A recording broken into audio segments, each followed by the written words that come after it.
Good morning mga kaagri. Bali, nandito tayo ngayon sa mga kaagri. May gagawin tayo ngayon mga kaagri. Ito ang balat ng mga kaagri. Ang tawag dito sa amin mga kaagri ay balat ng saging ng San Pablo. Gumawa kasi ako ng kahapon, yung banana Q mga kaagri. Pinagbalatan ng banana Q. Tapos gawin natin tong mga kaagri, yung pataba sa ating mga pananim. Pwede dito sa talong at saka sa mga kaagri, pampabunga pa, pampatibay ng ugat at saka puno ba mga kaagri, pampabunga mga kaagri. Ngayon ang gagawin natin dito mga kaagri ay sabawan lang natin, kasi buburo natin to mga kaagri. Pwede yan dalawang ganyan o pwede na tatlong ganyan mga kaagri. Buburo natin to ng mga isang linggo mga kaagri, para makita talaga natin yung talaga, yung ferment talaga. Ito kasi mga kaagri, itong ng saging, alam mo naman ang saging ay mayaman sa potassium.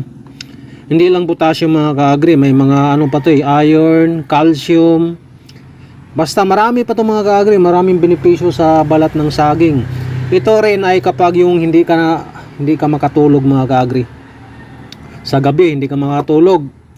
Itong balat ng saging, pwede mo hugasan tong maigi mga kaagri. Pakuluan mo lang ng mga 10 minutes, tapos inumin mo mga kaagri. Mas mainam to, makatulog ka kagad mga kaagri.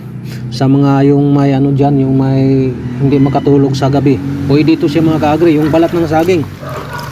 Ito ang gagawin natin ay napaka-easy lang to mga kaagri, kasi after 1 week ibuburo natin to ng 1 week, tapos saka natin ididilig o i-spray sa ating halaman, sa bulaklak at saka sa ating mga tanim na talong, okra o pa dyan.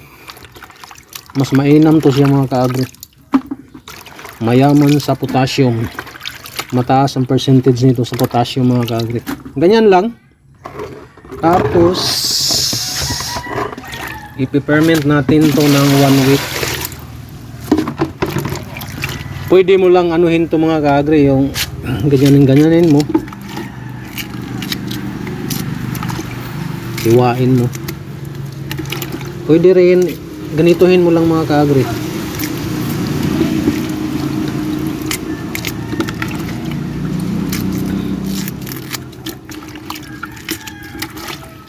Yan.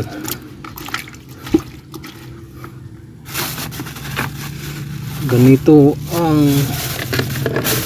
kaya kapag may kayo na saging dyan, yung pinagbalatan ng banana Q, huwag yung itapon, kasi pwede pa nating mapakinabangan yan mga kaagri, pang spray sa ating pananim.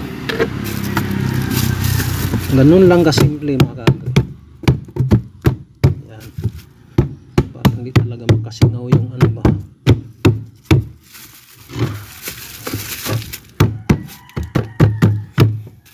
Bali, antayin lang natin mga kaagri, after 1 week buksan natin to. Tingnan natin ang nito mga kaagri, ang resulta. Saka na natin idilig or sa ating mga pananim. Ayan lang pong ating video ngayon. Marami pong salamat yung panonood at God bless mga kaagri.